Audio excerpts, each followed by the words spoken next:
Hello, everybody, and welcome to the Radiator Arms. Take it away, Will. At the Radiator Arms.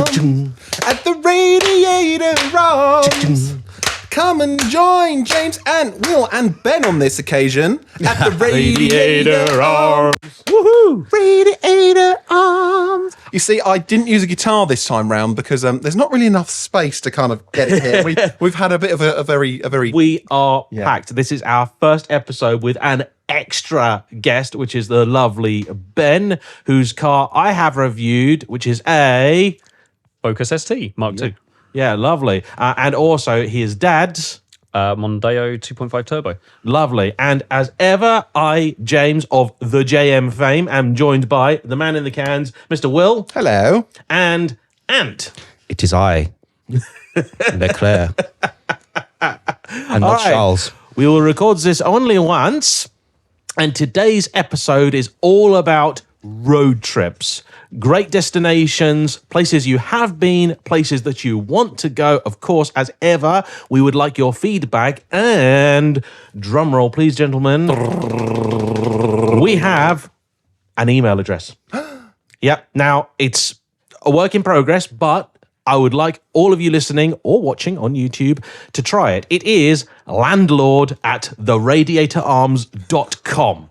So please send in your suggestions of road trips you'd like to do or those that you've done, and maybe we'll come back to that in a future episode. But as our little classic warm-up, today we have a suggestion from Ant, who wants to talk a little bit about what have you been watching on YouTube this week? Yeah. What have you been watching? I watched a great video by a channel called SPORTZNTOURING, fun enough, where they went out on a track day in it was Caterham 420R. That's the one. That was quite good, and I think everybody who's listening needs to go and watch that, because that's probably one of the best videos I've watched all year. I'm not just saying that because you're my friend. I genuinely really enjoyed that video, and it was a great one.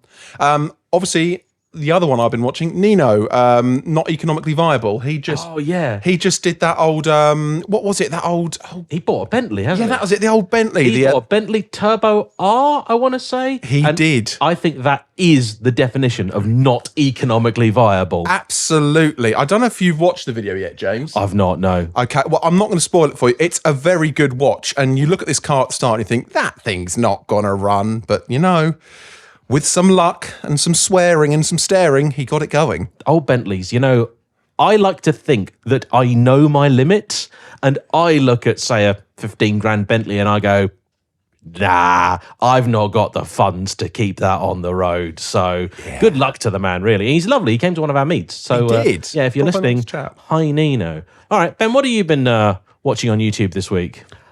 Nothing much car related. That's fine. It's actually been the launch of the continuing downslide of NVIDIA and their 50 series, the 5070, mostly on Digital Foundry. And didn't they lose like $450 billion or something in their stock price? Yeah, but that's a rounding error, really, isn't it? Yeah. I think, Ant, you've got a bit of droop going on there. Oh, well, you know, I'm a man in my 50s. So. Yeah. So, yeah, as you can probably tell if you are watching, we're trying a different setup. This is all still highly experimental. I'll try not to block this camera with my wailing hands all that often. We'll send a mechanic in. So, yeah, you're watching mostly tech, Ben. Ignore them. Just pretend like they're not here. Mostly cars and tech. Yeah. No, go. I was just going to say, and if anyone's listening and not watching, what's going on right now is the microphone keeps drooping down. No, hang on a minute. If anybody's listening and not watching, what's happened is the Radiator Arms tech support team, all 12 of them, have bundled in some rappelling from the roof, SAS style, with all, you know, laser-enhanced guided ratchet screwdrivers to make sure that this production is produced in the highest possible quality. Anyway, back to our digression onto graphics cards. Yeah, nothing interesting to say. I think AMD have come out swinging with the delayed launch of the 9070 and 9070 XT. But you're not here for that. You're here for cars. No, we're here for this. Yeah, okay. We are tech bros too. See, now when I was younger, I always remember I alternated for probably about 10 to 15 years between AMD and Intel for CPU and ATI, as it was at the time, and NVIDIA for graphics cards. And it was forever, every generation, sort of one would get better than the other. And then about 15 years ago, I went to Intel and NVIDIA, and the stuff that I did tended to be optimized for them, and I never looked back. I'm going to blow your minds. I have literally just stripped my gaming computer for bits and sold it all off, and I've replaced it with a Mac. Yeah, heathen. Well, I tell you what it is. I've been consistently getting more irritated with Microsoft and Windows 11. It's possibly one of the worst operating systems I've ever had the fortunacy to use, or unfortunacy to use.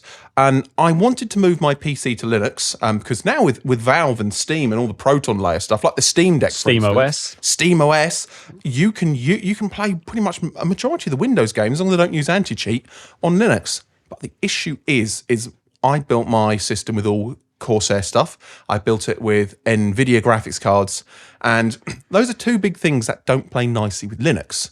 So what I've done is I've bought a base model M4 Mac Mini, and so we've got one here in the background, which is great for the audio stuff. I'm going to use that at home to do some more video editing, but I'm going to build a budget Linux gaming machine soon on my channel, which should be quite fun, probably with all some used AMD bits and stuff like that, and just see how viable it is to actually swap completely over to Linux. Excellent. So, and if you want to watch that, it's on Will the Plank. Will the Plank, yes. So, and you'll be doing plenty of other stuff. We'll be doing some stuff together as well later in the year, sort of techie stuff. Oh, but yes.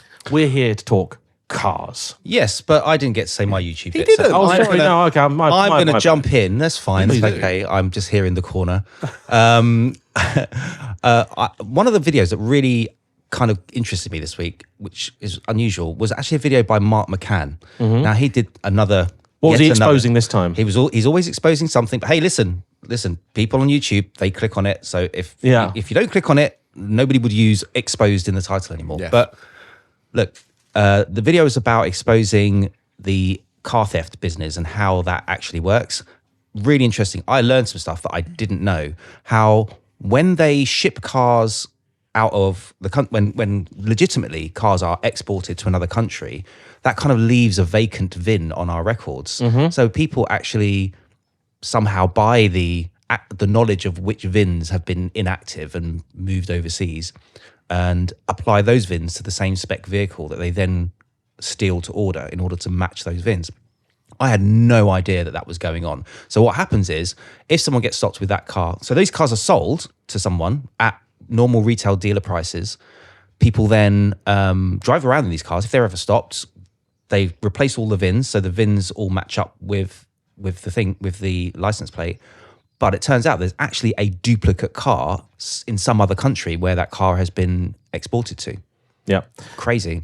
So yeah, Mark McCann's exposing stolen vehicles. Fascinating process. It's very professional what these guys do. Yeah, and my final bit is, of course, Will's debut on JayEmm and Friends in the guise of actually doing a car video rather than just the podcast. Yeah. So breaking his Maestro out of the barn, not the barn that it was found in originally, but another barn where he was storing it.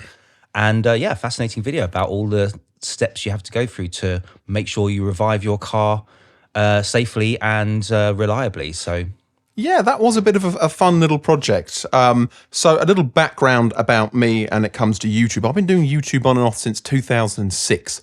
So I've been doing a lot of kind of filming and working with cameras and stuff. But this has been a very interesting experience playing with the big boys. Well, I'm still small fry. But do you know what? Your production value is up there with the channels with as many subscribers as they can get. It really is. And that is something, you realise is that James said to me, right, I need 4K, 25 frames per second, at least, 60 megabytes per second? Megabits, yeah. Megabits. And then for the moving shots, 100 megabits. And I was looking at that and thinking, I normally film in 1080p and just a kind of a basic basic kind of bit rate. My poor little Mac with only 512 gigabytes of storage, I was using Final Cut to edit it, and it said on at least 4 or 5 occasions, your disk is full, your disk is full, your disk is full. I was like, oh God, this is the sign of things to come, isn't it? When they shot Skyfall, they were generating 30 terabytes of data a day. Wow. Oh my God. Crazy. Wow. It's 10 terabytes and you keep it in triplicate.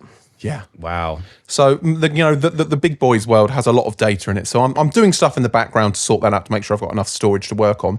But it's been quite a fun project. I like to be, and I'm very good at this, the stupidest person in the room, because I feel like that's the only way you really learn. And this has been a great experience for me to be able to learn how to do it properly and hopefully get my content just that little bit more watchable. Well, you did a very good job first time around, I think. Yeah, and without you talk about being a stupid person. Without you, we couldn't do this. Yeah. Like this just what we blind do. luck We this. rely upon your expertise. You know, That's worrying. Right. in the land of the blind. Anyway, we'll be leaving a link to the video with Will in the description, along with the catering video that Will mentioned on my channel. And probably time to start thinking about road trips. And I think we should be starting with Ben.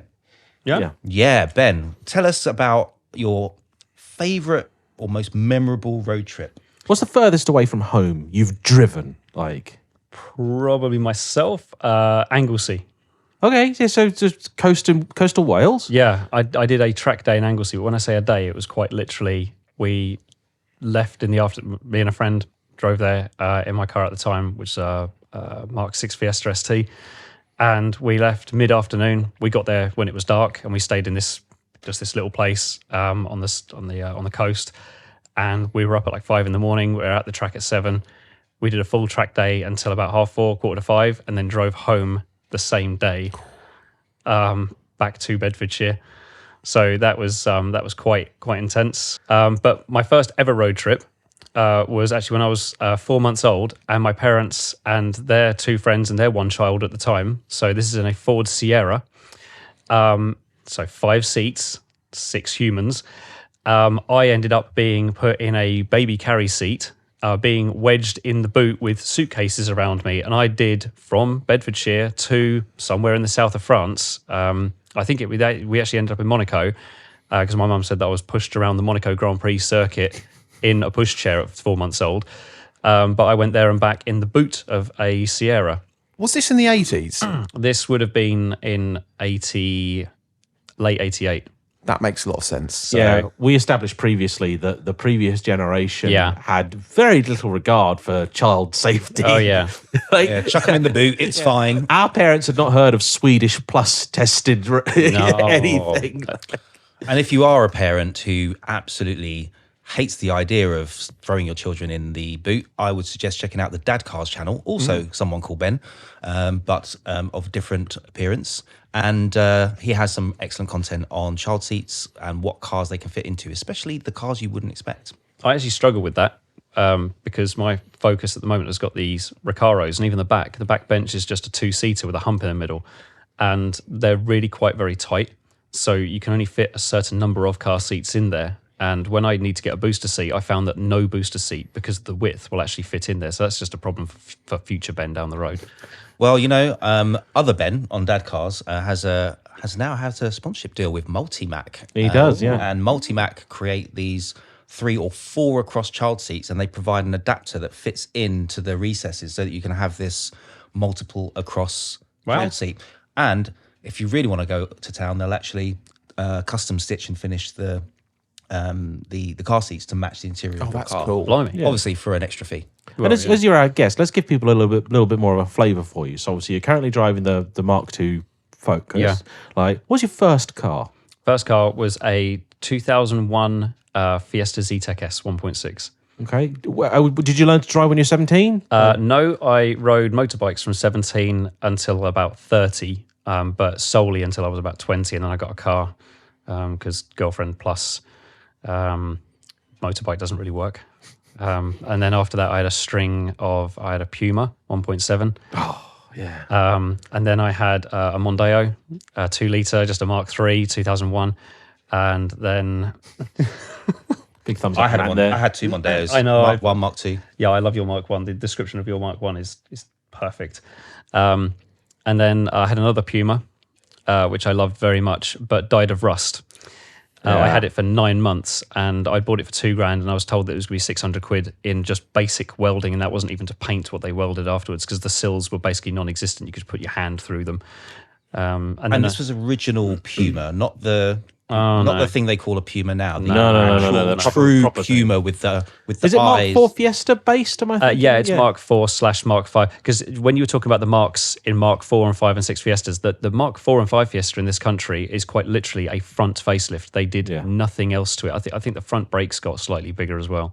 But that was also a Mazda 121 as well. Because one of my neighbours turned up in one when I was a kid. It was bright red, and I looked at it and I was like, oh, that's a Fiesta Mark IV. And I looked at the front and I was like, it's got a Mazda badge on it. And that's the car that taught me about, people swapping around. Badge engineering. Yes. Yeah. And certain cars just weren't, like the Mark II Focus being also the Volvo S40 and the Mazda 3 and things like this. And I just had no idea that was even a thing until I saw this Mazda 121. But anyway, yeah, so after the Puma, I got the Mark VI Fiesta ST. I loved that car. I took it on a few track days. That was great. And then I got the Mark VII Fiesta ST, which is the newest and most expensive car I've ever bought, and the one that I just couldn't fall in love with because it was blisteringly fast and it was as good as everyone says it was. And mine was, it was Mountune kitted out and it had Oz wheels and things like this, but it had electric steering. Now, I didn't know about electric and hydraulic steering. I just thought steering was steering on a car, but this car taught me what poor steering was, because everyone said it was fantastic and it did handle fantastic, but it gave you absolutely no feedback. And coming out of the Mark VI, which had traditional hydraulic steering, into the Mark VII was just...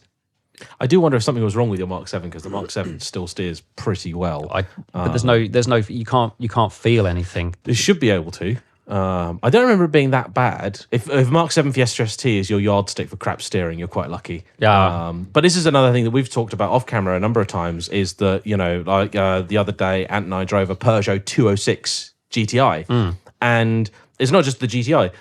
Cars of that age, and we're not talking that long ago, it's just over 20 years ago, because the 2000s wasn't long ago, for sure. I'm sure, I keep checking. But normal cars just had good steering. I mean, Laurie's got a 106, like the basic, like 1.1. Like, it's great. Like, and it's not just because it's unassisted or whatever, because people say, like, oh, unassisted equals brilliant. No, it doesn't. The Alpha 4C proved that. You can still have unassisted and poor steering. You can have, assisted and great steering, and you can have electric and good steering as well. Ordinary cars did just steer better. Those Pumas, they were one of those cars that, like, one day they were everywhere, 500 quid, you could have one, great. But like you say, they were all sat on bills way more than the value of the car. Oh, yeah. You blinked and all of a sudden they were gone. Like, the only ones that survived are the blooming racing Pumas. Yeah. Because people actually did spend money on those. I have a story about a racing Puma. Go for it. It's not much of a story, but there was one sat on a driveway in the town next to me for about 4 or 5 years. It had grass growing underneath it, the whole 9 yards. And I knew that it would be bad at this point, and it was obviously sat there for a reason. Like, it failed an MOT for something, and then he just put it on the driveway and just forgot about it. And I actually offered him, I think it was like $2,000 at the time. Yeah. I just said, I'll just take this for take it off your hands for $2,000. He said, no, I'm going to hold out. And so I went back and I said, I'll give you $3,000. And he said no. He eventually ended up selling it to a local garage that restored it, but he sold it for peanuts, and they restored it and sold it for like $15,000. Yeah. Because by that point, they'd gone from being worth even $6,000 or $7,000 for a good one to being worth $15,000 for a good one. But they bought it for like peanuts. Yeah. And restored it and then sold it for 10 times what they bought it for. I think the whole trope of people leaving cars in their driveways to rot is something, as car enthusiasts, we hate to see. But also, I think as car enthusiasts, you have to understand that that person who has that car, probably that car for a certain amount of time was just one of the best things ever to them. And they're thinking, one day I'm going to save that money, I'm going to do it, and then life gets away. The boiler breaks. You have another child. Something goes wrong with that pot of money they've saved up to do it goes, and it just gets longer and longer and longer until one day they have the realization that I'm just never going to afford it. It's never going to happen. Yeah, but the car is there. You're like, the cost of fixing it is way more than, not necessarily that they can afford, but that they're clearly willing to pay. And to me, if you care or you love for that car, what I would do, and what I've known people do in that situation, is say, okay, all right, I will sell you this car on the proviso that you offer it back to me, and maybe even if it's something that does have real sentimental value to you, you say you'll offer it back to me, and you can offer it back to me at the price of what you paid plus what you spent. So you can make no money on the car, but I would like the opportunity to maybe buy it back. So you sell your Puma for 500 quid, you spend $5,000, you go, you got to offer it back to me for 5.5. You know, even if it's worth 10, you got to offer it back to me for 5.5. And you trust people to be good. And most of the time, you'll eventually go, actually, you know what? I was never going to get it done. It was the best thing to move it on to somebody that's going to enjoy it, because at least that car can then have another life. To just let it just sit and, you know, melt is, you know. I get what you mean, but like, you know, I may be faced with the same sort of problem soonish, and we're going to be looking at that. Your Focus is not as bad as you think. Nowhere near as bad as you think. I don't think it's as bad as I think, but the reason that things like Sierras, and I'm not even talking about Cosworths, RS500s, Sapphires, anything like that, I'm just talking about any Sierra is worth so much money today, is because obviously the scrappage scheme, and because they became just completely financially unviable to fix. And so they just went, oh, I'll just go and buy them on Dayo for $2,000 instead of repairing this, you know, 300 quid Sierra. But now you try and buy, you know, I've seen like 1.6 GLX Sierra, $7,000 on eBay. And it's like, how did that happen? I once parked up at a Hubnut meet next to I think an original Sierra, and it still had, I didn't even remember this as being a thing, and you might, it had the original How to Use Your Car cassette. You played the cassette and it talked you through like, and now to operate the stereo, you know. So wow. Yeah, okay, so that sounds more like 1960s. It does. Yeah, Put the gramophone on, it'll tell you how to use your car. Okay, so wind the wheel. back on topic. All right, so okay, you've been to Anglesey. What is the furthest away from home that you've actually driven, regardless of having to get there? Is that still Anglesey or either Anglesey or somewhere in North Yorkshire? Because we went to I'm going to forget the name of this now. The auction people on TV that have their own. They're like a family. I can't remember their name. But we went to okay, their, yeah, pass. Okay, so have you ever driven abroad? And Wales does not count. I've never driven a car abroad to take it abroad, but I once rented it was like a 1 litre Polo in Lanzarote, and they had an S4 on there for like 100, whatever it is, euros a day. And I was like, yeah, we're taking the it was an S4 convertible. It was practically brand new at the time. Beautiful. I thought, yeah, we'd cruise around Lanzarote, lovely. And when I got there, she was like, yep, everything's fine. Here's my license. And she goes, I'm really sorry you can't have the S4. And I'm like, oh, why is that? She goes, oh, you're 1 year too young. You have to be 23 or 22. And I'm like, who sets the bar at 23? Don't. I went to the States at 25, rented a then new C7 Corvette, came home and was told I was too young for a BMW 320D. And I'm like, are you for? And the worst thing was, it was like Alamo and like one of their sister companies here. So you're like, it's the same company, like it's Enterprise or whatever, like either here or abroad. So do you know what's really disgusting, right? This is going to be a video, okay, on the main channel. So it's a sneak preview for the podcast listeners. Mutual friend of ours, Chris, got a rental car the other day, Merc GLA 200, like completely like bizarre, like why did Mercedes build this? But you know, it had some redeeming features. What it did have though was 2 TriStar tyres on the front. Oh wow! And mismatching tyres on the rear. What is a TriStar? It's I don't know. Find a special. Yeah, it's basically. I tried to. Sorry, no, TriStar. Sorry, we're on something else. It's no, Triang. it had Minnals. Oh, even better. Do you know what they were called? Minnal Safies. Is that for minimal safeties? Yeah, I actually struggled to find online a place to buy a Minnal Safie M06, and I'm sure the M06 doesn't stand for Mercedes Original Equipment. No. I swear to God, I've seen the side of a tyre before. I can't remember what the brand was, but it said Achilles heel. Yeah. Like on the tyre, and I'm like, that's a I've seen Achilles. thing. I've also seen Triangle. Don't trust any brand that doesn't know the shape of the product they're making. Why would you buy tyres? I thought it was Triangle. Triang. It just says Triangle. I don't think no, there was Triangle. Now, here's the question for you guys. Have any of you experienced any linglongs yet? Probably. What's that? That is a tyre brand. It's the linglongs. There's a big thing about it. It went kind of, you might remember it like a year ago, and there was a meme about it like, bros got the linglong tyres or something like that. That wasn't the word they used. But it was like they got the linglong tyres, and it was just a big thing which went around everywhere because nobody'd heard of linglongs before. And believe it or not, the Dacia Spring comes with linglongs on it from the factory. I think people thought that people were being racially insensitive. Yeah, with that the name, sounds and like it is it, yeah. actually a brand. Yeah, exactly. Wow, That's exactly how the meme was. No. That's a real thing. That's a real brand. I feel like I've not lived a privileged life, but I don't even know of these brands because to me, the one thing that I would never cut corners on is tires. Yeah. Like I've all tires, brakes, suspension. Because those are the things that keep you going, stop you from dying. Basically, I've been told so many times, "Oh, why do you save a bit of money? Do your brakes on your driveway. It's so easy. You just do this, that, and the other." And I'm like, no. As I'm sailing towards the roundabout, still doing 70 while pushing my foot to the floor, I'm not going to be glad I saved that £100. I'm just going to get a man to do it. I have done brakes on a car before. No. You did ask me. I did actually do a set of pads on a Porsche 993. That was the first car I ever basically worked on myself was a 993, which is probably an awful starting point, but I did. I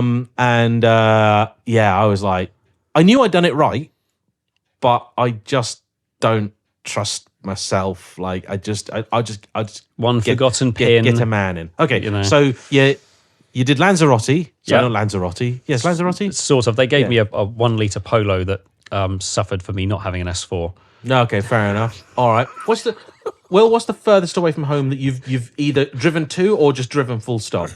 So the furthest away I have driven to as a driver is probably actually Yorkshire. Pretty foreign. Yeah. The furthest place I've been driven to is probably somewhere in France. Definitely as a passenger of France, we've gone halfway across Europe. This was when I was in school, so it was the bus driver doing it. And we went across France, Belgium, and a few other places. But the most fun place I've driven in is Scotland. I love Scotland. On the north part of the North Coast 500 route. I was in a rental Renault Clio. And I tell you, that day, that car wasn't a rental Renault Clio. That was a supercar that day. Much to my wife's dismay.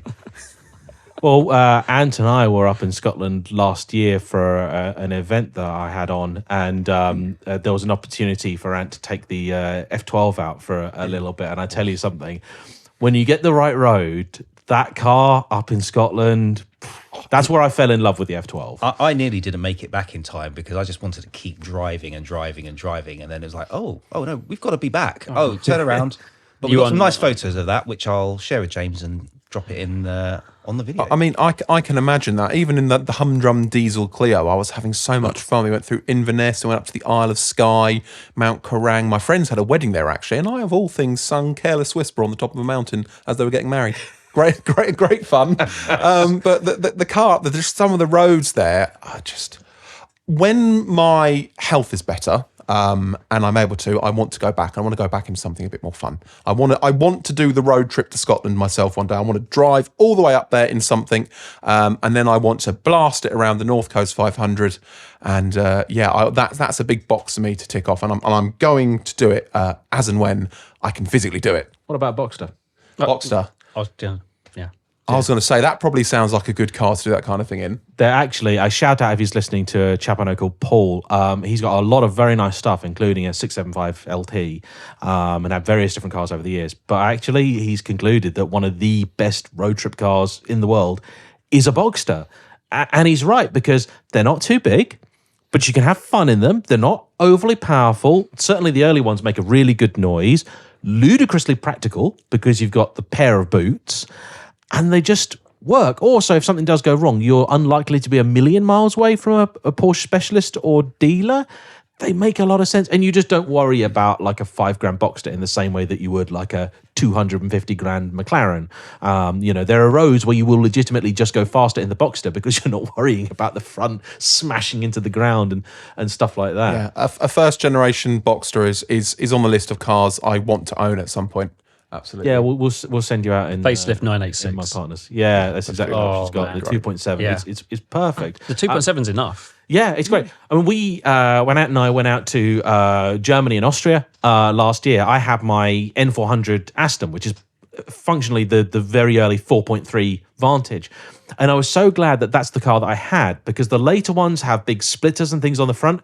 And I know for sure there are a few car parks I took that car in that we could make it in that, but if we were in, say, like our friend Richard's, CTR Vantage S, No way. I'd have destroyed the front of that car. That would be probably the furthest I've actually driven that particular trip. Yeah? Yeah, from London, because we went from London to the Nürburgring to Neckarsulm, Yep.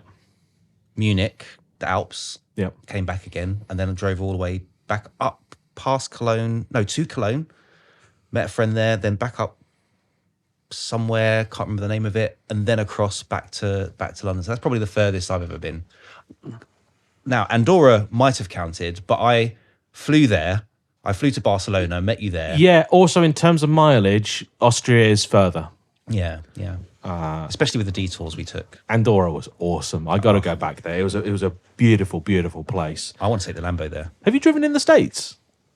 Do you know what? I've never driven in the States. Oh, man, because that is, I'm going to use the word an experience, and it means all of the possible permutations of an experience. I've had some incredible journeys from, driving through Death Valley when I got lost. It's a terrible place to get lost. Driving across the Golden Gate Bridge, like that was a real, like I was in my mid to late 20s when I did that. That was a real pinch me moment. And I don't think I've told this story on the podcast, so stop me if I have. But that Corvette I referenced earlier. So a lot of my family have have spent time in California over the years. My aunt has been out there since about 1980. And I think at this point she's probably going to stay. My grandfather lived out there for quite some time. I actually found out only relatively recently my great-grandfather was actually born in the USA. They've lived on both coasts, but we have a contingent. I have cousins in California. I don't really get to see them very often, but they are there. And my dad, my mum and dad both lived in near San Francisco, in a place called San Mateo for a little bit in the middle of the 80s. And I'd grown up hearing these amazing stories of California. And, all I knew about California was the stories from my family and what we all see in the movies. So, it's a pretty amazing idea of California. And I really desperately wanted to get out there with my dad and my granddad and my nan while we had time. Because, granddad and nan weren't getting any younger. And I wanted to be able to go to all these places. Like there's a great photo of my dad and my granddad at Alcatraz with my granddad. He's an Irish guy with white hair wearing a white suit. He looked like a blooming inmate, right? He looked like Al Capone, something. So, but with hair. So I wanted to go out there. We organized it, we arranged everything. And I had booked to go out there and they were going to join us and we were going to go up to San Francisco together. And then 2 or 3 weeks before we were due to go, I got a call from Dad saying, "Can you come and see me, please? It's important." And I went over and he was like, "Look, your nan's had a fall and she's gone into hospital and she thought it was just because, she's getting old. It turns out it's because she's full of cancer and she hasn't got very long."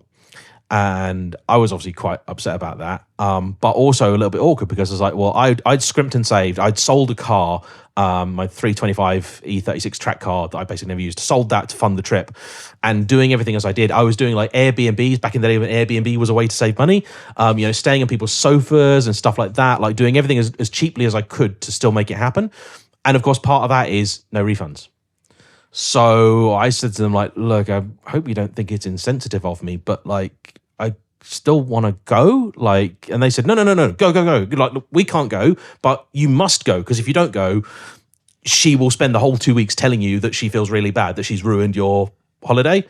So I went and had a conversation with her, luckily not my last conversation, and went. And I got out there, arrived in California, landed in LAX, and you get that feeling when you go on holiday and it's so much warmer than when you left. It was October.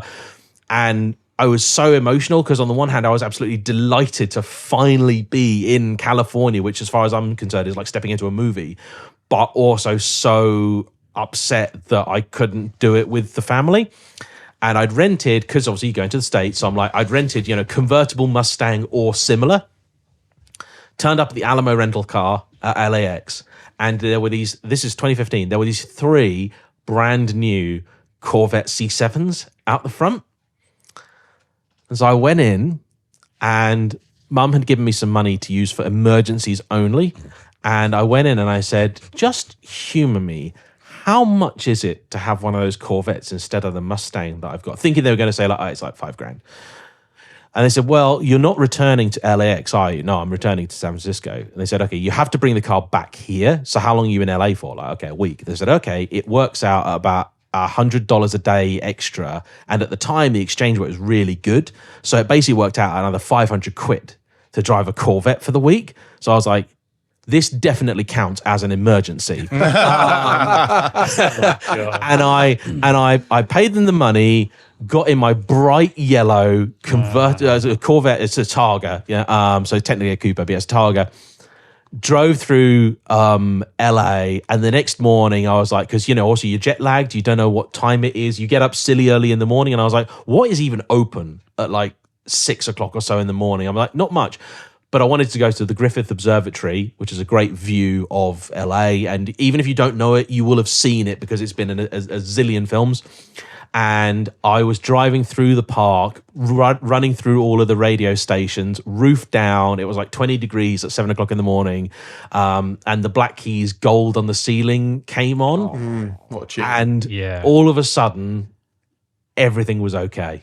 Like, it was one of those moments where I was like, things like that make me believe in the healing power of the automobile, because I was like, yeah, there were lots of things that I could have been upset about at that point in time, but I was just so happy, like I was living the dream, and I could deal with paying mum back later. And she also was very, very understanding when I sent her the picture of what I'd done. She was like, yeah, okay, fine, you can have that one. That counts as an emergency. That's sure. That does. Yeah. Mum approves. Yeah. Do you know what? It's so funny when we think about cars and emotions and stuff like that. And I'm sure there are many other people out there that will agree with me when I say there's been points in my life where cars have just saved my life. There's just something, you've had like one of the worst days of all time. You're having a bad week. And, I'm somebody that I will quite openly say I've spent a lot of time in therapy. I've spent a lot of time at the bottom to get where I am now. And there's just been days where I genuinely believe going out in the car and going for a little bit of a drive has just staved off that devil for one more day. So I totally understand what he means when he's on about how everything was just okay, because sometimes that's all you need. Something just to happen in the right scenario. I think that would be a really good topic for a future podcast, just talking about, the ways in which cars have improved our mental health. Absolutely. Because I've had moments exactly like that where I felt really low, and just getting in a car and going for a drive on a nice road, especially if you're blessed with a sunny day as we are at the moment. What a way to just kind of, start to let go of some of all that stuff you're carrying, And music as well. Music in cars. Yeah. I grew up with my dad basically making me watch the Blues Brothers every single Sunday. Same. For about 10 years of my life. And so music and cars just go hand in hand for me. And there's pretty much not a journey that I'll do, no matter what car I'm in or what sound it's making, where it will be done without music. But it will be done to music that suits the car, the road, and the mood. Absolutely. So if I'm having a bit of a bad day, it might be some slower, some somber stuff, but if I'm out and the windows are down and it's sunny and I'm on just that right road and the car feels and is behaving just right, then it's going to be some sort of Prodigy, Chemical Brothers, it's going to be Overseer. It's the way one can go from Sabrina Carpenter to thrash metal in the matter of a few minutes. It's great, isn't it? That's never happened to me ever. Oh, it's happened to me quite a lot. My playlist consists of everything from like the Beach Boys right the way through to like 80s rock and 90s electronic. When I'm driving the Maestro, it's level 42. It's all the 80s stuff. It's a lot as a musician and as a bass. Wet. Yeah, exactly. Spandau Ballet. Maestro. I feel like that's another good topic. No, that's already on the list. episode. There's the cars and music. I used to do it because back in the days before, Bluetooth audio streaming and that sort of stuff, I'd burn a new CD of songs for each car. So I cannot hear Loverboys Working for the Weekend without thinking of my E46 330ci Club Sport, because I burned a CD and that was track one. And I never put on shuffle. Shuffle is the devil's work. I have spent time curating this. I have got the order right.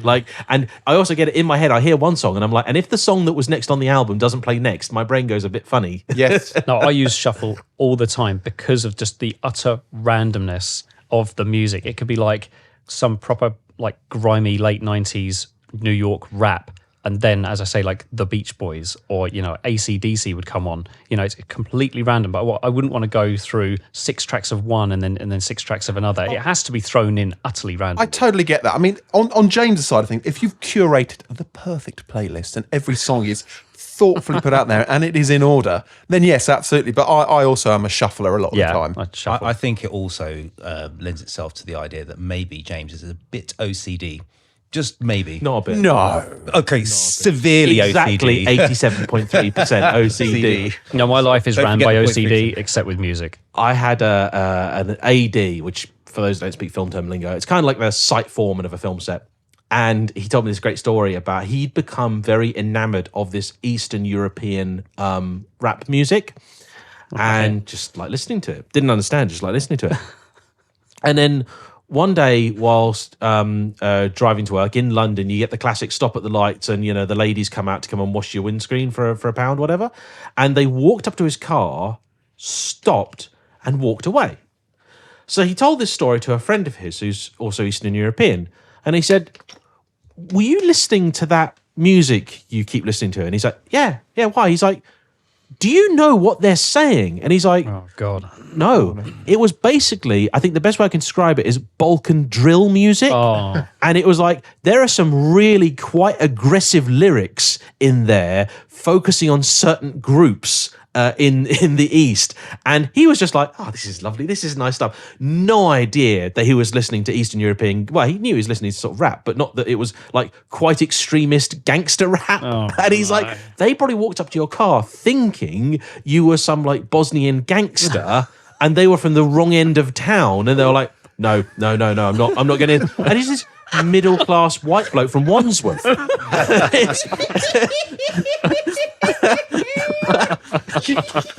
Oh, Will. my God. You set him off. That's it. He's gone. Will's gone. He's finished. He's gone. I've got a very vivid imagination, so I'm that's playing out in my head. He was just he was called David, and he looked like a David, and it was just like, but in clearly the soundtrack did not match the personality. So I'm going to wind this back to road trips again. Yes, please. Yes, Back to road trips Let's go. again. Yeah, right. reel it in. Something I wanted to mention actually is James was talking about driving in LA. 2 things actually. One, we've got my son coming on in a future episode, and he's driven in LA twice. Yeah, I've never driven in and the States survived at all. And drive, yeah, he did. Speaking of Drive to Survive, that is actually one of our earlier videos on the JayEmm and Friends channel. Ooh. James did a feature on how to survive driving it in Los Angeles. Yeah.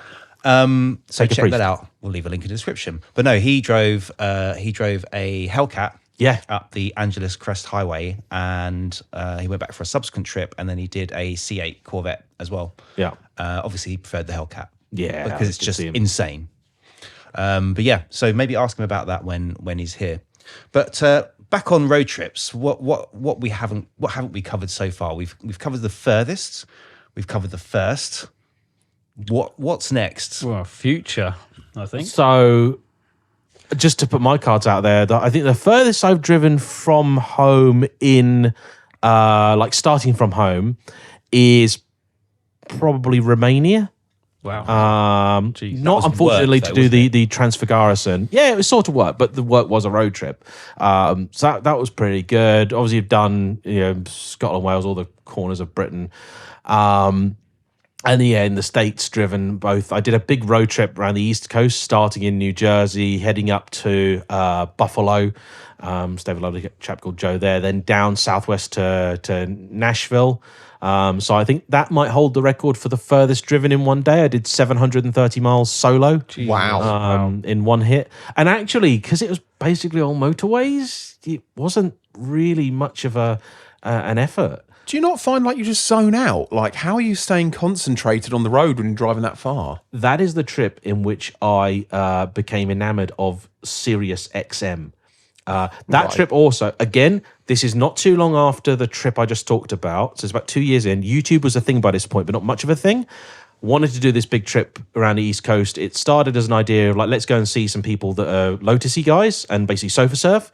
And I worked out if I played my cards right and people were lovely, which they were, I only needed to get myself out there, get a rental car, and then most of my costs were covered. My accommodation was going to be covered. And then, you can eat for cheap in the States. So you certainly could back then. And I thought it would be great if I didn't have to pay for a rental car. So I asked Kia if I could have something. And they were like, what do you want? And I was like, what I'd want is a Stinger, but like, I will take whatever you've got. If it's got 4 wheels and a roof, I will be very grateful. And they sorted me out with a top-of-the-line Stinger, which happened to have Sirius XM, which had a great feature where you could basically, it was like almost like a DVR for radio. So you could rewind through the songs on like multiple stations at the same time. Oh, that's quite so you cool. could skip through, like you had like one rock station, one like, R&B, one like, jazz, like various different stuff. And you could basically just go through until you found a song you liked, and if you didn't like the next one, just skip along. And So is that like the American equivalent? Oh, sorry. I have a question, sir. yeah. What's Sirius XM? It's satellite radio. So because the USA obviously is fairly big, they don't have DAB. It's not a thing because DAB would also not really work very well. Yeah. So it is, as you might imagine, satellite-based radio. So the benefit being you could drive from one side of the States to the other and have the same radio station. It also, I think, is more or less ad-free. So, and you get like, there's NFL stations, like NHL stations, NBA stations. So like, and it's almost like, to be honest, it's kind of been a bit killed off by Spotify, but it was like, here's a Spotify rock playlist just playing 24/7, like, just tune into it and that's it. Yeah, I was about to say that Sirius XM, from my understanding, is pretty much like DAB if it was implemented properly, because DAB in this country is awful. Yeah, I don't know. I tuned in. So actually, funny enough, Nan's old mocker would give you the technical information on a station, and one of the stations was playing at 32 kilobits per second, joint stereo, and it's like, no wonder it sounds garbage. I give the BBC some credit. At least they are. I think some of them might have even been heady heights of 128 kilobits per second. I was going to say, because I used to install radios when DAB was first coming out, getting popular in the UK, and I remember seeing the same thing in the infos of how like some radio stations would be 128 kilobytes, and then you'd get 256, and you'd get higher bandwidth ones, but as the amount of stations needed to go on that frequency increased, it all just went low and low and low until like most talk stations are like 64 kilobytes. Most music stations 128 kilobytes. I can't listen to it. I've not bothered with DAB anymore. Can't do it. Gone back to FM. FM's good, and internet radio now. Yes. Like just does the business. So okay. I've got just remembered. Actually, I've got a road trip. Kind of almost wish that my son Tamani was here, because when I got the 350Z, we decided to have a little lastminute.com holiday and take a road trip down to the Isle of Wight. And for some reason, at that point in time, I had this kind of, I've always liked hip hop and R&B and soul and all that stuff. But for some reason, I had this EDM thing going on. And I was so impressed with the 350Z stereo, because you could put MP3s on a CD. Oh, that was flash. Yeah. It was. And so you'd have loads and loads of songs on a single disc. And we went on this sort of trip down to thing. And there's certain songs, I think, how old was he at the time? This would have been 2000. He was probably about 6 years old, 6 or 7 years old. And we took this trip down there. And I remember we planned to take the steam engine. I don't know if you know about that. There's like a steam engine you can take that goes across the Isle of Wight. And it's just for the sake, it's not to transport you anywhere. It's just so you can ride on a steam engine. It's a tourist thing, yeah. And what happened was we were at this hotel near the beach. I realised I really needed some fuel. So I went to the petrol station, and the 350Z only takes 98 or higher. No super. Only 95. So I went to another petrol station, no super. Another petrol station, no super. And I'm like, okay, this is actually getting serious now, because I really need fuel. So I walked in, I said, I've been to 3 petrol stations, none of them do super. And they kind of looked at me like, I don't know, I can't remember the accent they used, but it just had this, in my memory, this sound of this sort of very countryside sounding person saying, oh, I have heard that there is one petrol station on Legend the island. tellers. I think I heard it's called whatever the name of the petrol station is. Now, I was in the south of the island. This petrol station was at the north of the island, and the railway runs across the island. So we had these tickets that I'd booked, right? So I ended up having to find my way to this petrol station. Luckily, they had it, because I got there and I was on fumes. Managed to fill it up, the guy there was telling me, oh, we actually have to import this stuff from some refinery in Brighton or something. I said, well, you must get some nice cars for you. He said, oh, yeah, all the nice cars come here. I was like, okay. Anyway, finished talking to him briefly and then realised, oh, we're going to be late. Just about got to the train station as the train was leaving. Now, fortunately, the tickets don't care what end of the line that you actually drive on, that you ride on, whether it's from the east or from the west. So we raced to the train. All the way to a showcase. Yes.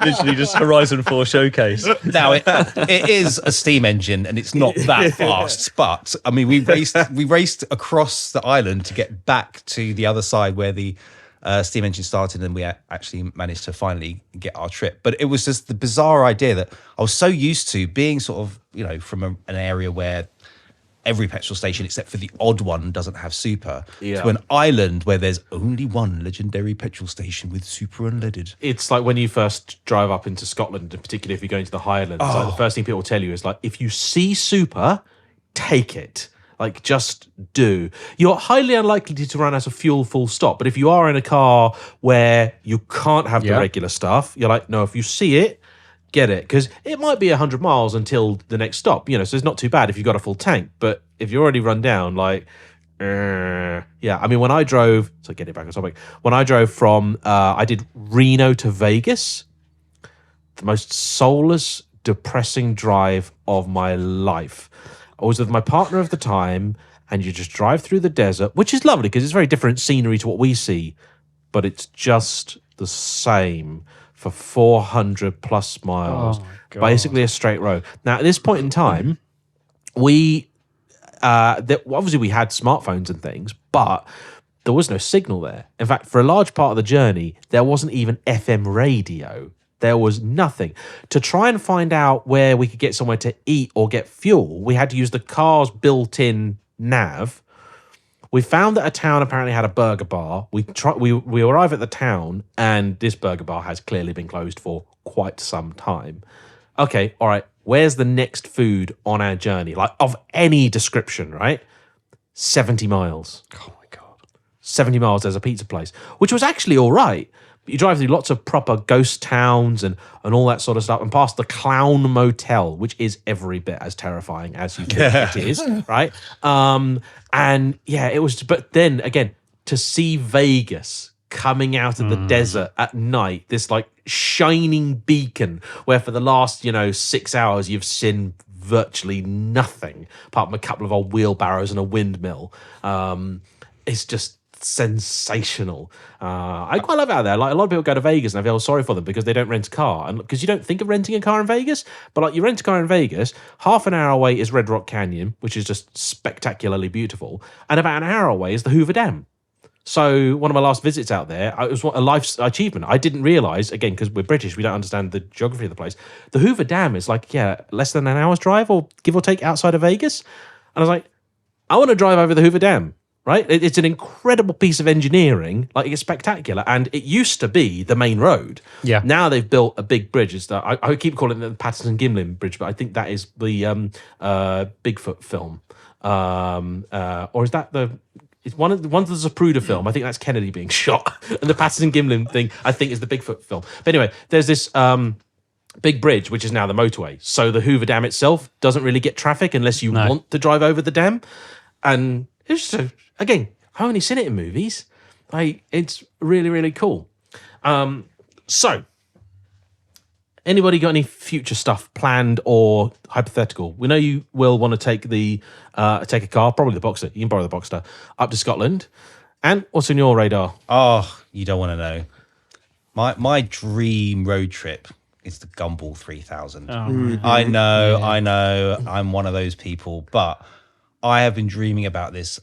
How long has Gumball been going? Because I remember 25 years. Yeah, I've been thinking about this for 25 years. Yeah, long time. And it's one of my it's on my bucket list. Let's put it that way. I remember watching it when it was like all the people that were from like MTV, like Johnny Knoxville and stuff, were doing it. Bam Margera was there in a Murcielago, and some guy turns up backwards in a Bentley Arnage T.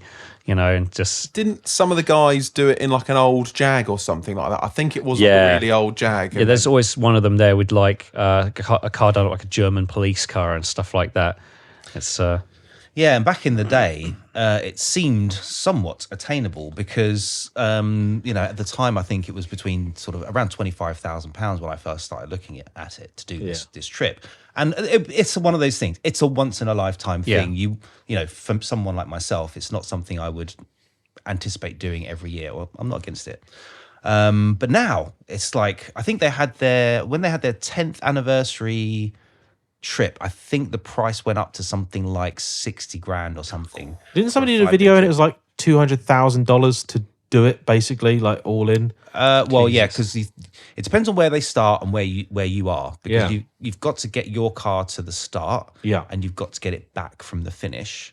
So if that could be a lot just in transport costs. You can blow like this brings 40 grand in just transportation. But I have heard that you can also do limited legs. So me and Damani gate crashed the UK leg of the Gumball 3000 last year. Well, we knew what the route was. So our plan was actually to do like half of the UK route. But we went, we decided it wasn't worth going quite so far. So we kind of went part way up the route, waited for a bunch of the cars to come past, and then we tacked onto the back of them and drove down into London, which I'll be honest with you, kind of highlights how most of it's quite boring. So you're just spending your whole time on motorways cruising along. And well, in Germany they basically have it that the police, I think, escort them through, because rallies in Germany are illegal. They used to allow it. I mean, a long time ago, I drove through Germany. I parked by the Brandenburg Gate in a Reliant Robin with a bunch of Dad's mates, and we could do it then. And there's stuff that we did at the time that, okay, it was stupid, idiotic stuff at the time, but fun. Nobody got hurt. But now, illegal. Can't do it. They changed that a few years ago. I think somebody got killed on not in Germany, but somebody got killed on, I don't want to say the Gumball, but I think something like Gumball. And I think at that point, combined with a few other things, I think the Germans decided they like having the Autobahn as it is, but they didn't want people coming and basically taking the piss. So they decided, like, if we intervene now, it will preserve it for the rest of us. And I can totally get that. Like, I see that. I understand that. I mean, I'm sure you've all seen the video of that Merc doing like 300k down the Autobahn, and then a lorry pulls out in front of him. And it's like, I've done the Autobahn a few times. Like, you've got to be so incredibly respectful of it. And if you're not used to driving at those speeds, like, no, you're what is it, something like at 200, you're covering like 80 odd meters a second. So I haven't driven down the Autobahn, but I've been driven down it by my brother. One of my brothers lives in Germany, and it was only in like a humdrum Mercedes, like C200 diesel, but he was still doing like 120, 130 down there, and I was like, crikey, this feels very bizarre to be doing those kind of speeds. Damani and I did 185 with the roof down in the Yaris GT. Wow. Well, there you go. That's awesome. Yeah, I didn't want to go any faster than that. It had more in it. It had more, but I was like, I just couldn't take it, because it's all you get is the wind. Like you feel like what's those the boxing thing. I think it was like bag. Yeah. No, not bag. Oh, you know what People I mean. know what I mean. Yeah, that one. That's what it felt bag, like. Isn't it? What The speed bag. bag, That's it. Just I felt like my face was a speed bag because the wind was just going. Yeah, the Aston was a bit refreshing at 160 roof down. Like, took a lot longer to get there than the Audi did. That's for sure. Yeah. So, all right. Okay. So, Ben. Yeah. We are going away this year, aren't we? Which is your first like proper European road trip, isn't it? It is, yeah. And cycling back quite far to what you were saying about, you didn't think you were going to do that sort of thing or what have you. I'm exactly the same. I never thought I would be doing anything like this. And it's called the Euro Run. Yeah, Euro Run 2025. Obviously, the 2025 bit is specific to this year. But it starts in England somewhere or other. And basically, it's over, I think officially it's about 5 or 6 days, to which we're adding a couple of days on at the end. Yeah. You finish in Monaco, at the Fairmont, I think it is. And then obviously you've got to get yourself home. So It's the story of the never-ending changing of how we were going to get home. And yes, but we've decided in the end that you're just going to accompany me for the journey home. So we're going to stop off in Munich because you've not done Germany at all, have you? I've been to Germany 3 times, once with a couple of friends and then twice with my dad. And we did that sort of off the back of COVID because none of us have been anywhere. So we just bought flights to Hamburg. Yeah. I think it's Munich you've not been to, isn't it? So. Munich I haven't been to. I'm tempted to come and meet you guys down there. Yeah, you should. Yeah, meet us in Munich. We're staying in Motor World. Yeah, obviously. Where else? So I tried to get the car room, but they had none available. Unfortunately, they were already booked out. If people don't know, like Motor World, it's like sort of like the only hotel you're going to stay if you're YouTubing or whatever, because they've got a few rooms where you can park a car in its own little section next to your bed. You've done a video on that, haven't you? Yes. Yes. On the JayEmm and Friends channel, we do a tour of Motor World in Munich, where they've got the largest glass box car storage in the world, as far as I understand. And at the end of the road trip video, the Andorra video, with the on JayEmm on Cars, we stayed in Cologne, which I think is the original, the V8 hotel, which is quite a bit smaller. And honestly, trying to explain it to somebody that hasn't been there is difficult because the Munich one, certainly, it's a hotel and a conference center and car dealerships and some restaurants all rolled into one. And car storage. Yeah, and car storage. So in the middle of the night, you can walk around this place. There were 4 Bugatti Chirons and you can get closer to them than we are to each other now. And they're just there. There was 20 McLarens, all sorts of stuff, like Muhammad Ali's Rolls Royce. That's cool as hell. But that's in the whole video. Yeah. So go another link for see that. Yeah, so another that's link really for cool. So yeah, basically the thing about Eurorun, I've been really opposed to doing any kind of organized European, or not just European, but any sort of organized road trip for a very, very long time. And part of the reason is because I'm always wary about people being idiots, because even if it's nothing to do with you, the fact you were there, it can go very wrong very quickly.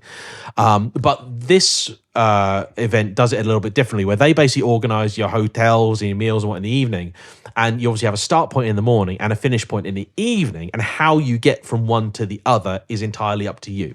So there's no big convoy of loads of cars and everything else, which also from my perspective works, because the problem is I'm going to want to film all of this, and I've done a deal with the chap where he's helping with the cost and I'm doing the filming. I'm still paying for it, but getting a better rate, because it's also a bit of a busman's holiday for me. But I did it because Ben borrowed the 550 earlier in the year. Yes. And then made the fatal mistake of saying, if ever you happen to be doing any road trips or anything like that, let me know. And it was basically, I think the week before the Eurorun guy had got in touch, Andrew, his name is, and I said, no, I'm all right, thank you very much. Then you said that. So I went back to him and said, well, actually, because there's a few roads and things we're going to do, some few passes and whatnot that I've not actually done, that I'm kind of looking forward to, and it's kind of essential to have a wingman when you're doing these things, because you can't film and drive, not if you want to do a good job of either of them, or do it legally. Yeah, or do it legally. So we're doing that in June.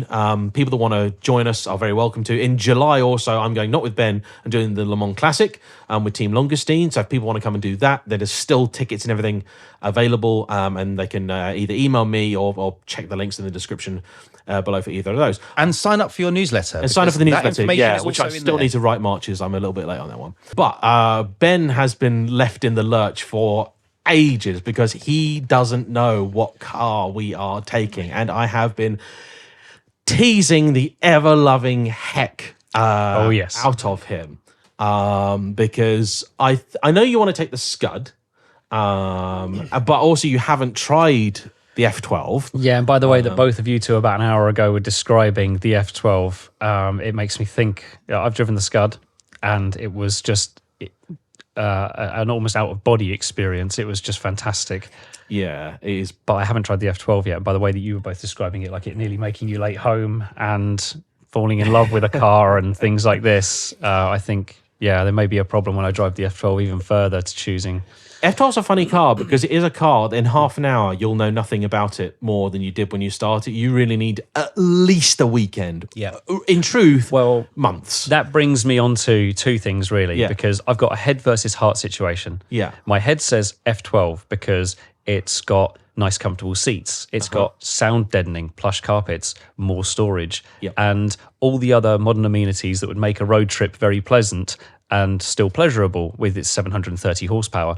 But my heart says take the Scuderia because it's something incredibly special, even though it has no carpet, no sound deadening, a damn near straight through exhaust, and would probably, and no, not even a radio.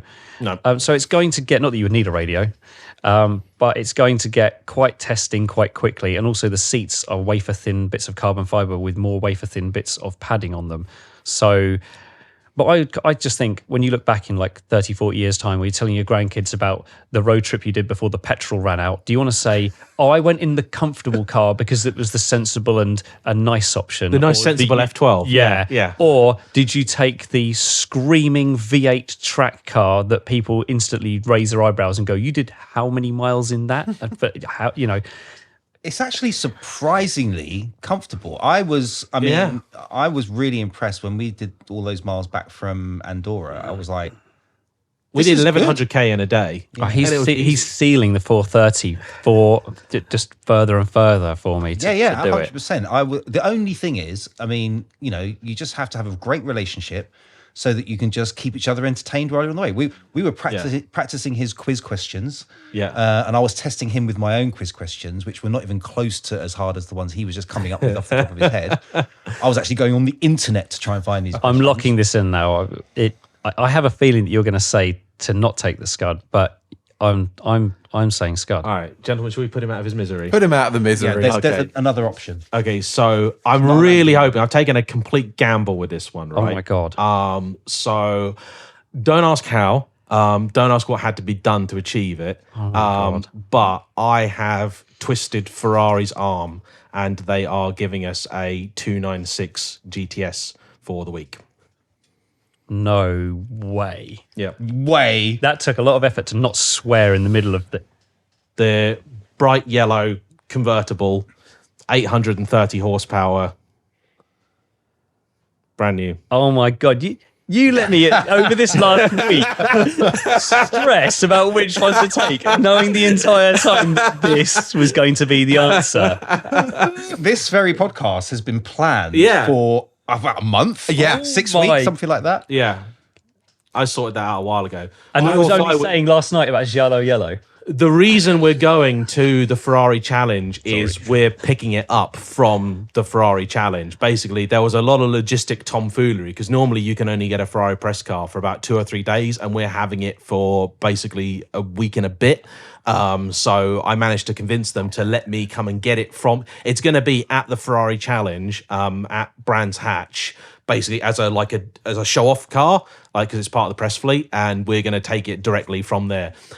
So I knew you were playing that down too much. He said to me about 6 weeks ago, he goes, right, this is the plan for the Euro run. He sent me through the entire itinerary. You know, on the Sunday we're going to meet here, and you stay the night at this place, and we drive through France, and we do this, blah blah blah, through to Thursday. And then he added on the bit about, well, let's drive up to Munich. And the original plan was that I was going to fly home from Munich, and you were going to drive the car back. Yeah. And I was like, I'll just take the Monday off work and come back with you because we're going to go from Munich to Hook of Holland and then take the night ferry and what have you. And then he, about a day later, goes, oh, we're going to do this Ferrari challenge thing at Brands Hatch. And, we're going to be, guests of Ferrari, but it doesn't really mean that much. You might get a bit of hospitality. And I'm like, oh, that's sort of a way to play it down. It sounded really cool until you did that.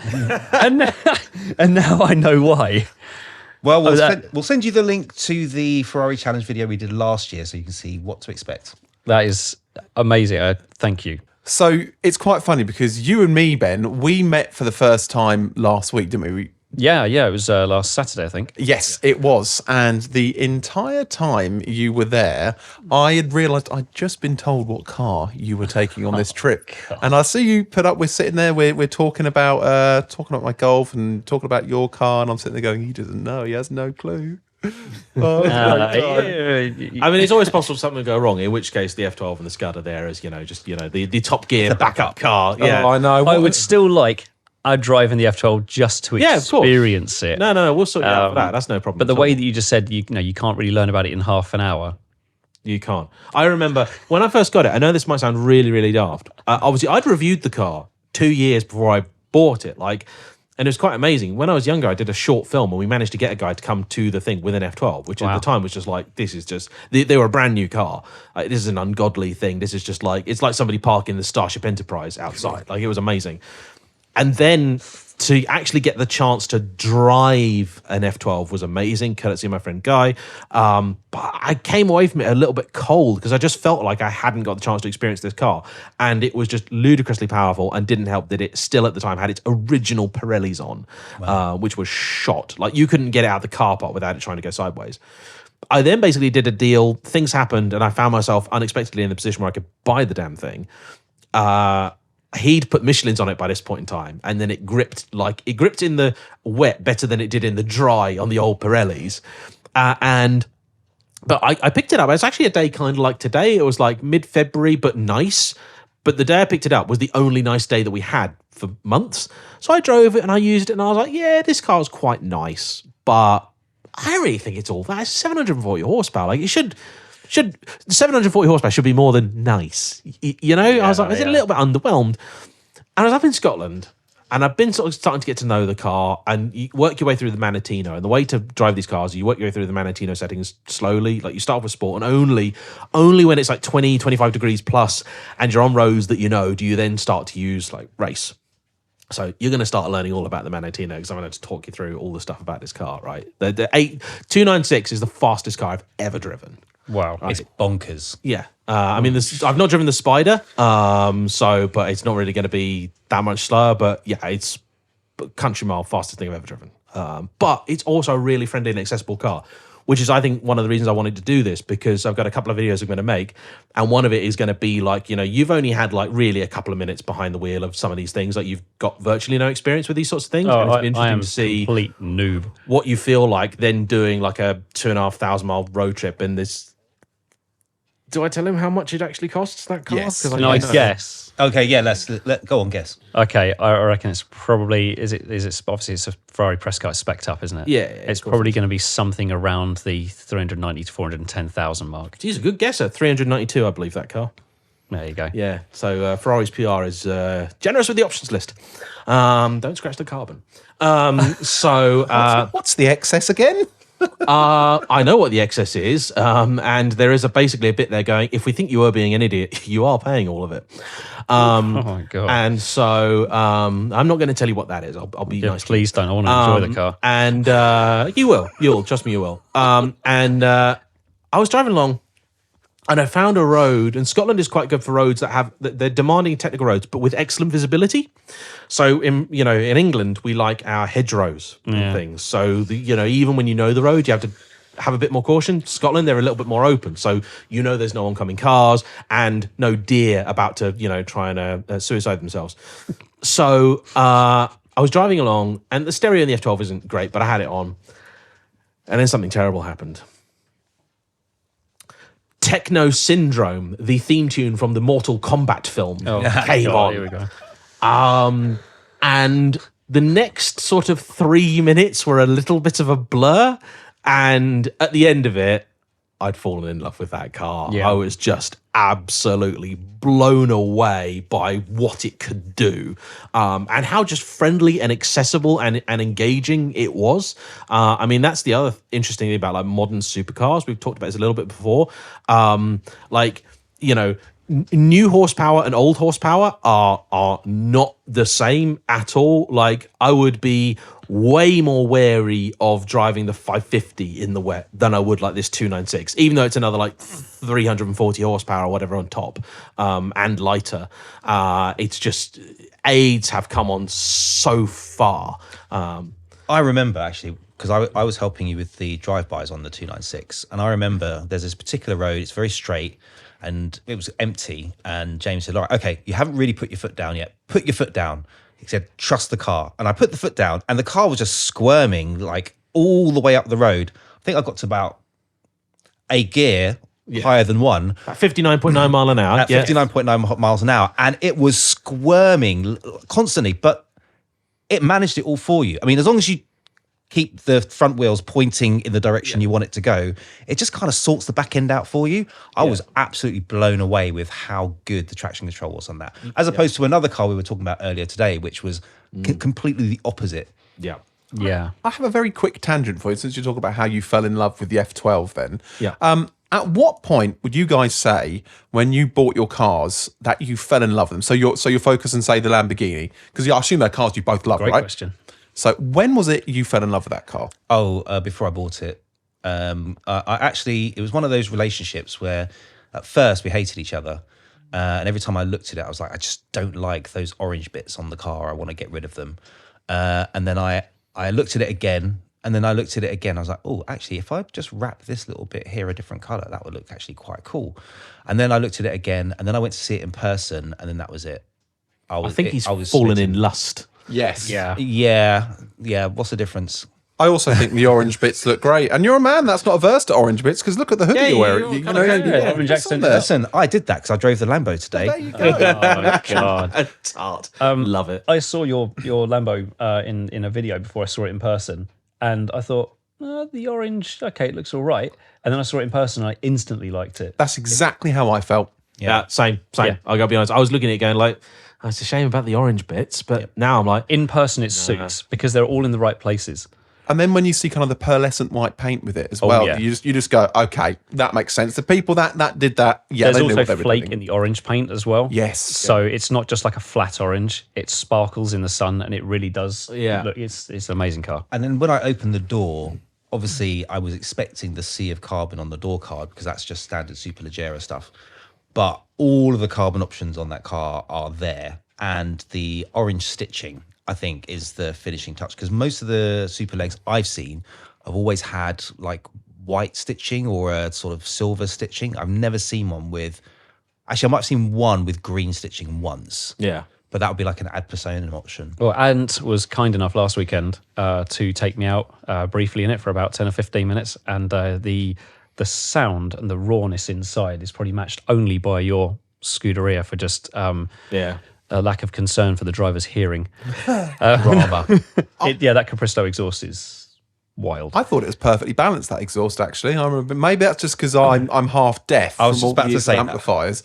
But I thought that was perfect. Like, you couldn't ask for anything any louder, any quieter. It was brilliant. Yeah, your idea of luxury is not being crushed by a moving amplifier, isn't it, when he breaks? So. Yeah, exactly. So what about yourself, Ben? When did you fall in love with your car?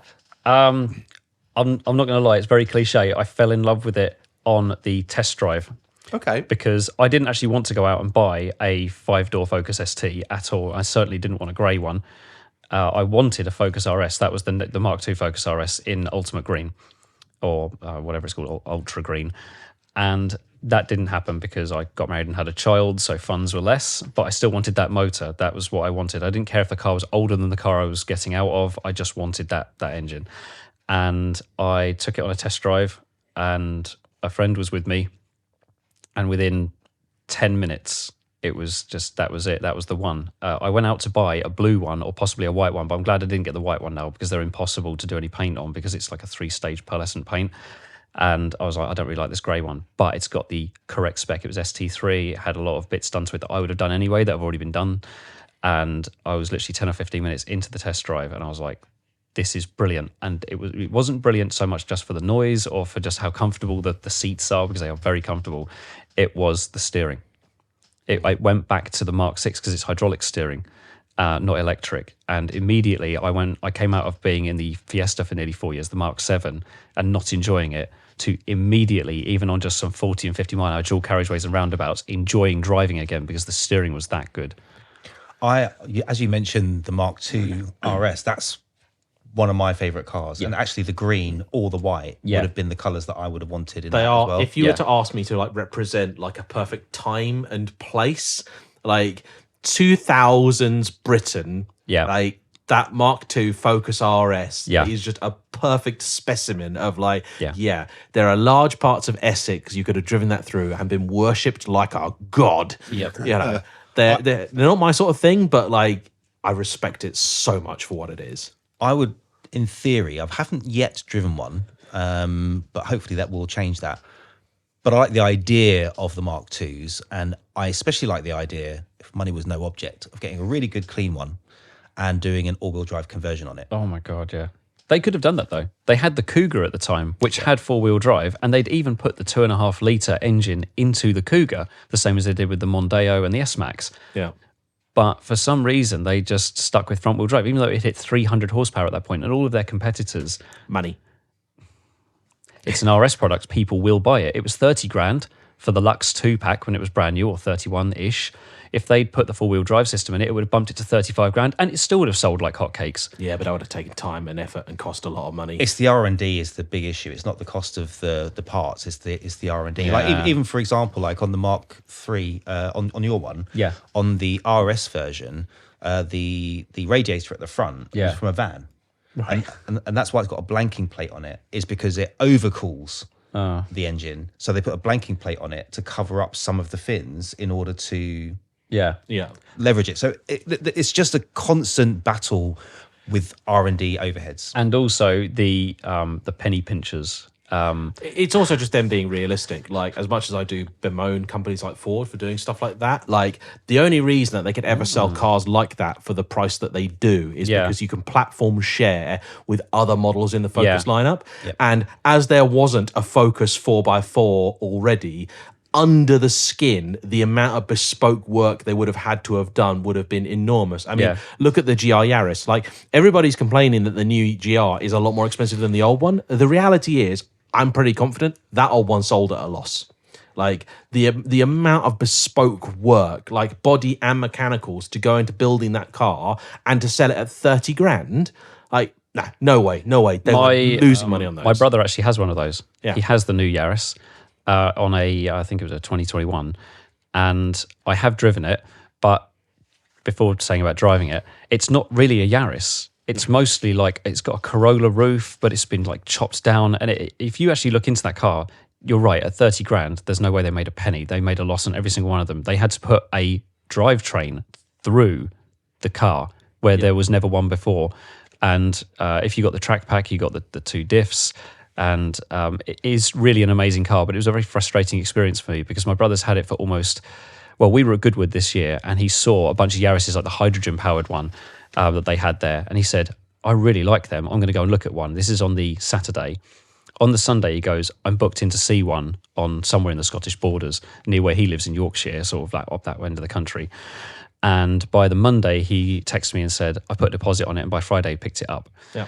And then I waited about 8 months to get a drive of it, because when he comes down, he brings the family. So he brings the big Lexus thing that he's got. And then when he did eventually bring it down, I was like, right, we've got to go out in this. This is going to be great. And I went, you have put me on your insurance, haven't you? And he goes, no. And he'd forgotten to put me on his insurance. So I could drive it third party, but I don't want to drive any car third party for any reason, especially not his £30,000 car. So we went to an industrial estate, and I did a couple of pulls up to about 30 miles an hour. And that was pretty much about it. But that's not the whole point of that car. The point of that car is to push it through country lanes and things, because it's basically a homologation road-going rally car. I'm going to say it. I think it's overrated. I still, in some ways, stand by my original assessment, which is that when you're on it, when you're having fun with it, it is ludicrously good. There are very few cars I drive where I'm genuinely concerned about the well-being of my license, and the GR Yaris is one of them, because in spite of the fact it's a little 3-cylinder or whatever, not even stupidly powerful, it's got such a scrappy-do attitude about it. And the more you play with it, the more exciting and interesting it becomes, the better it gets. And it's so stupendously capable, but not intimidating. It's rewarding as well, because there are cars out there that are capable, but just dull. Yeah. You know, they're just, okay, it does the numbers, it goes around the corner, but you're not feeling involved, you're not feeling excited. The Yaris is not like that. But when you back out of that, the seat's too high, the wing mirror's too low, there's naff all storage space in it. And on a dry road, you will go as quick in a Civic Type R. You'll probably have nearly as much fun in a Civic Type R, and it's got shed loads more space in it. It's a more practical, usable car and everything else. Like, people daily the GR Yaris, and I don't really get it, because it's quite small. It's quite compromised. He does daily it, but he drives it to work and back, and it's 20, 25 minutes up the road from where he lives. But he wanted something, because he got out of an Audi 3-litre TDI convertible A4. Yeah.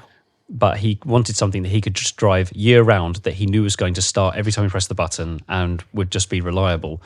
And it's the same dealer that he takes his Lexus to as well. I think that's where he saw him for the first time. It's a Toyota Lexus dealer. And so he does daily it, but I don't think he ever takes the family out in it. It's literally just his car to daily, and he takes it out if he feels like having a bit of fun. So it doesn't really need the storage space. I've seen the boot as well. The boot is woefully small.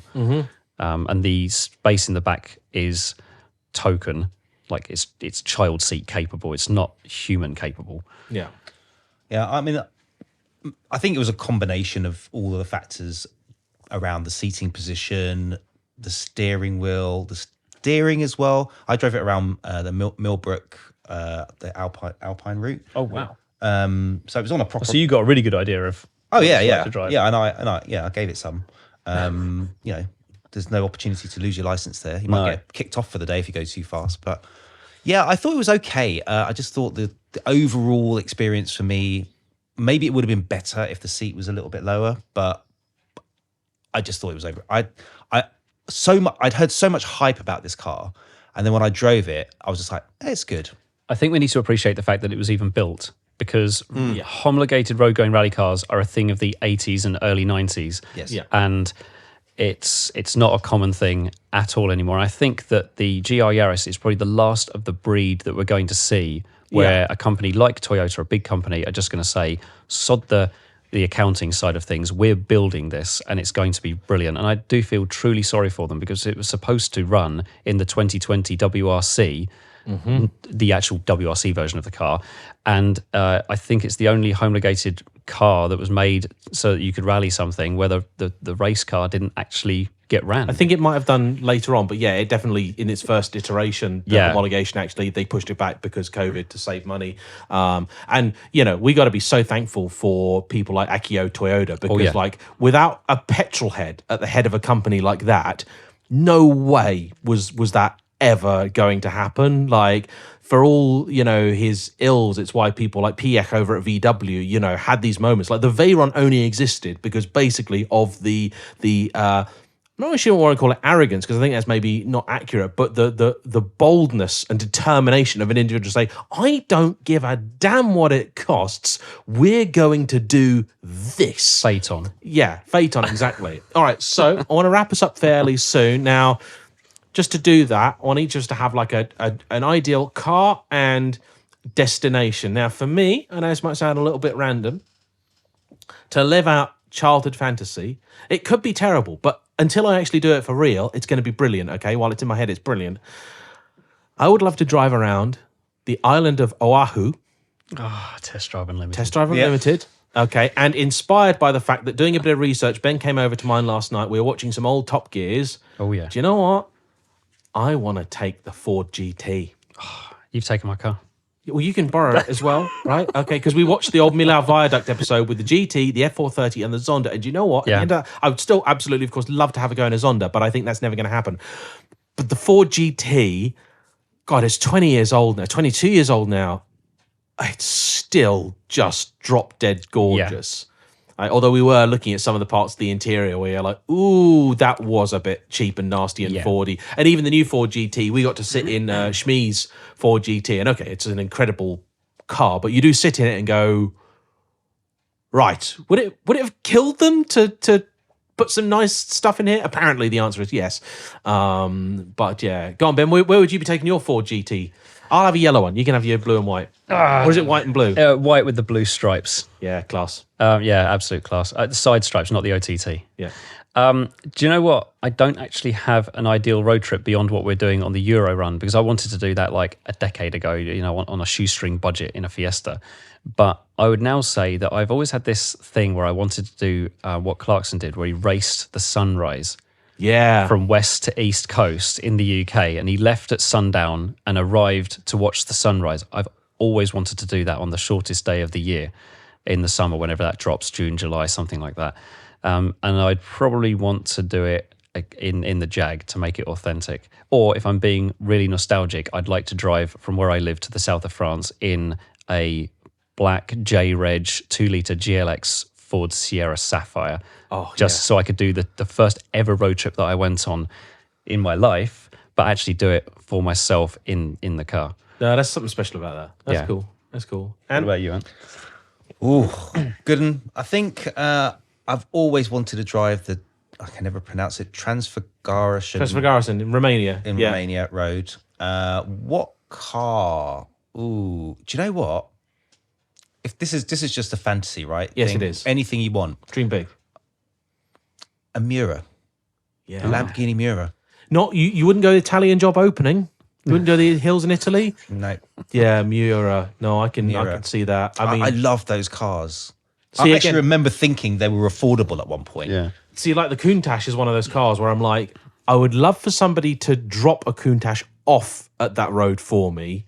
To get there in it, no. Because I'll hate it by the time you've got there. Like, you want to set it on fire and claim the insurance money. Like, it will drive you spare. Like, people say, like, oh, it's brilliant, it's amazing, you got the best noise in the world. No, it'd be like being in a dishwasher on the way down, or a washing machine all the way down. Like, it's horrific. Like, but for that 1 hour, like, that's cool. Miura, good shout, sir. What about you, Will? So I've been having a good think about this, and there are so many different cars I could do for different scenarios, but I'm thinking about cars I'd love to have a go in and places I haven't been that I would like to go. And I would like to go to somewhere in Wales. I don't know where because I've never been, but as far as I understand, there's some good driving roads in Wales. Is that correct? Yeah, there are. Yeah. So, and I would like to drive a car I've never driven, but I've always loved a lot, and probably a Ferrari 355. Oh, GTS. Yeah. Get the roof Classic. down, get the noise. Yeah. Like, and actually, GTS, you know, the 355 is a great car because also it's not that quick. So you can enjoy it. You can ring it out a bit. You can have a bit of fun.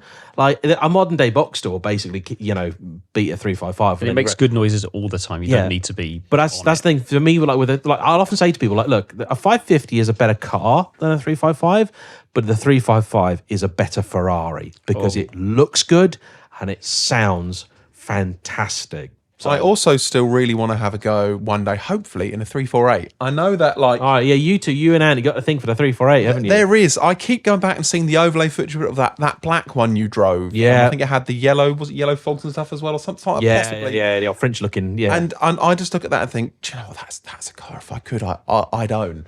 I know the 355 is probably well more loved, but there's something about the 348 that I just love the look of, and I think you're going to hate me. I think I'm coming around more to that than the 355. But I still feel like I need to experience the 355. I need to experience that high revving. Is it 5 valve per something like that? Yeah, 5 valve. Yeah. Yeah, exactly. And I need to experience that. We were having a bit of a geek out last night. I got a load of old brochures, including an original 355 brochure, like with all the showing the valve layout and everything.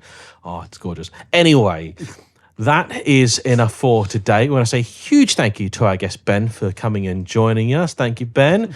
And don't forget, everybody, if you've got feedback, things you want to tell us, your dream drive destination and the car you want to do it in, email us at landlord@theradiatorarms.com. We've also got some really exciting stuff coming soon regarding the venture, but that's for another day. For now, though, all that remains to be said is a big thanks to all of you for listening or watching. Don't forget, you can find us at 7 o'clock every Monday morning here on YouTube first, and then a week later on Amazon, Apple, and Spotify. See you soon. Bye-bye. Bye-bye. Bye.